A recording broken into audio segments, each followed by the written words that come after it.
मैं अनन्या तिवारी आपका स्वागत करती हूँ। आप सभी को न्यूज़ 9 लॉन्चर परिवार की ओर से नूतन वर्ष की हार्दिक मंगल कामनाएं आपको लेकर चल रही हूँ देश दुनिया की बड़ी खबरों की ओर। आज दिन बुधवार 1 जनवरी 2025। संगम पर कुंभन नगरी का श्रृंगार। संगम तट पर होने वाले सबसे बड़े धार्मिक आयोजन की तैयारी आंखों देखा हाल। स्टेशन पर 12 भाषाओं में सूचनाओं का प्रसारण। प्रयागराज से अशोक पांडे। आमतौर पर रेलवे स्टेशन पर हिंदी अंग्रेजी में ही घोषणाएं होती हैं, लेकिन अगर आपको बंगाली, तमिल, उड़िया, पंजाबी, गुजराती, मराठी समेत 12 भाषाओं में घोषणा सुनाई दे तो समझ जाइए कि आप महाकुंभी नगरी प्रयागराज पहुंच गए हैं। मैंने भी बैग टांगा और स्टेशन से बाहर निकला। संगम जाने के लिए आगे बढ़ा तो शहर की दीवारें भी स्वागत करती दिखीं। हर दीवार एक कहानी कहती है। कहीं भगवान राम तो कहीं हनुमान गले लगते दिखे, कहीं हलाहल पीते भगवान शिव और कहीं धूनी रमायत साधु। दीवार वाले अमिताभ बच्चन और पहले प्रधानमंत्री पंडित जवाहरलाल नेहरू भी दिखे।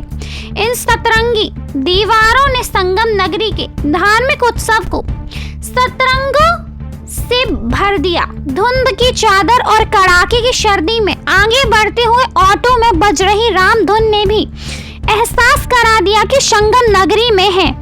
ऑटो चालक उमेश यादव ने बताया, प्रमुख स्नान पर्वों पर मेले से पहले साधन रोक दिए जाते हैं। पैदल जाना होता है। महाकुंभ 13 जनवरी से शुरू होगा और 14 को मकर संक्रांति पर पहला शाही स्नान होगा। असली भीड़ तब दिखेगी जैसे जैसे हम संगम की ओर बढ़ रहे थे। दिखने लगा कि किसी भव्य आयोजन की तरफ बढ़ रहे हैं। इशारा केवल तीर के निशान नहीं, बल्कि स्वागत करते हॉर्न ड्रिंक्स भी देते हैं।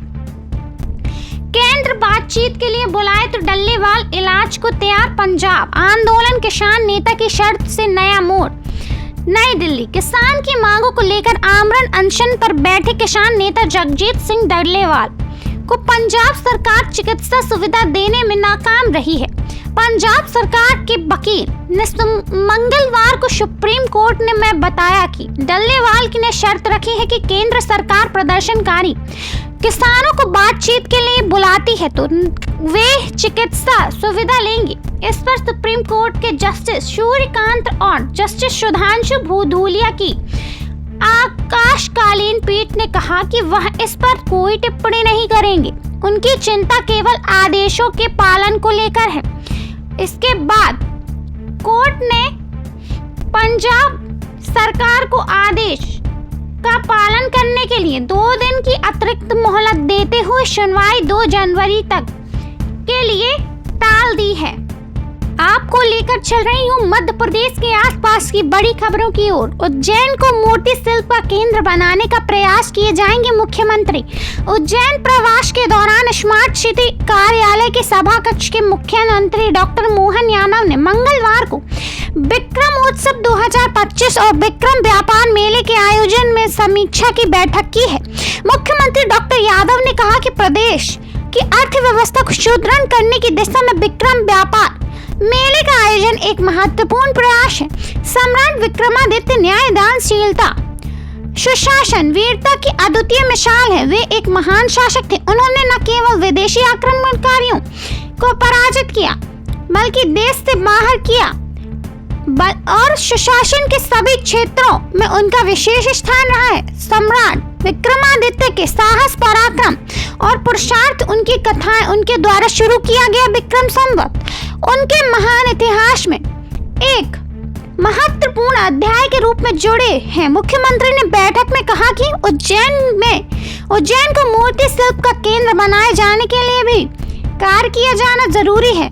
इस पर भी कार्य योजना बनाई जाए। मध्य प्रदेश सरकार ने सम्राट विक्रमादित्य के विभिन्न आयामों को देश और विदेश के सामने लाने के लिए विभिन्न क्षेत्रों में कार्य प्रारंभ किया है। सम्राट विक्रमादित्य के विक्रम संवत के प्रवर्तन के अवसर पर उज्जैन में आने वाले दिनों में भव्य आयोजन किया जाएगा। विक्रमादित्य की न्याय परंपरा पर विश्वविद्यालय में सेमिनार का आयोजन किया जाएगा। द्वितीय व्यापार मेले में सरकार द्वारा निवेशकों को मंच प्रदान किए जाएंगे। प्रदेश में पर्यटन के क्षेत्र में अपार संभावनाएं हैं, इन्हें और अधिक विकसित किया जाएगा। उज्जैन में धार्मिक पर्यटकों की संख्या में अत्यंत वृद्धि हुई है। मुख्यमंत्री डॉक्टर यादव ने विक्रम व्यापार मेले का आयोजन और विक्रमोत्सव के आयोजन की समीक्षा की है। आपको लेकर चल रही हूँ हीरो एवं मंदिरों की नगरी पन्ना की ओर। शाहनगर मुख्य बाजार से राम हर्षण कुंज मंदिर तक सड़क हुई दलदल में तब्दील। बड़ी समस्या, मरम्मत नहीं होने से मार्ग की हालत है बदतर।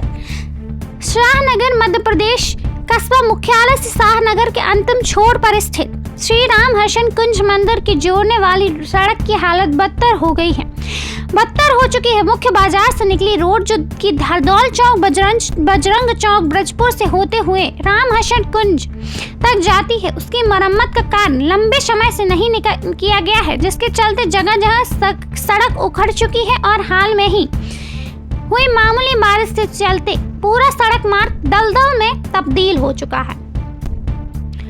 नव वर्ष में श्री राम पथ गमन तीर्थ क्षेत्र और चौमुखनाथ पहुंचेंगे हजारों श्रद्धालु।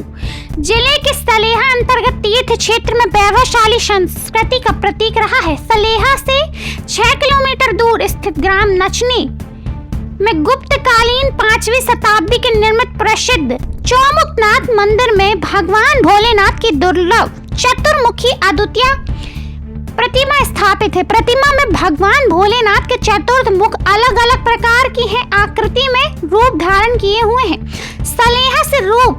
सलेहा से 8 किलोमीटर दूर बिल्हा में प्रसिद्ध तीर्थ अगस्त मुनि आश्रम श्री राम पथ गमन तीर्थ क्षेत्र के नाम से विख्यात स्थल भगवान शिव का प्राचीन मंदिर है।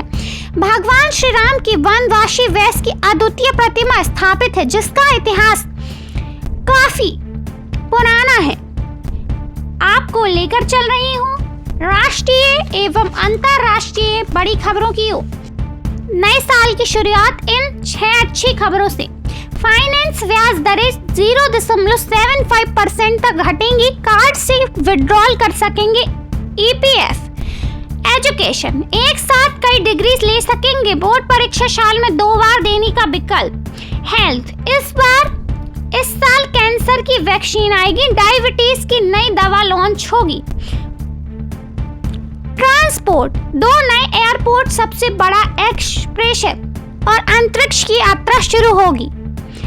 स्पोर्ट्स, देश में पहला kho-kho world cup champions trophy में भारत व पाक भिड़ेंगे। धार्मिक पर्यटन, महाकुंभ होगा, राम मंदिर पूरा होगा, काशी विश्वनाथ में रोपवे बनेगा।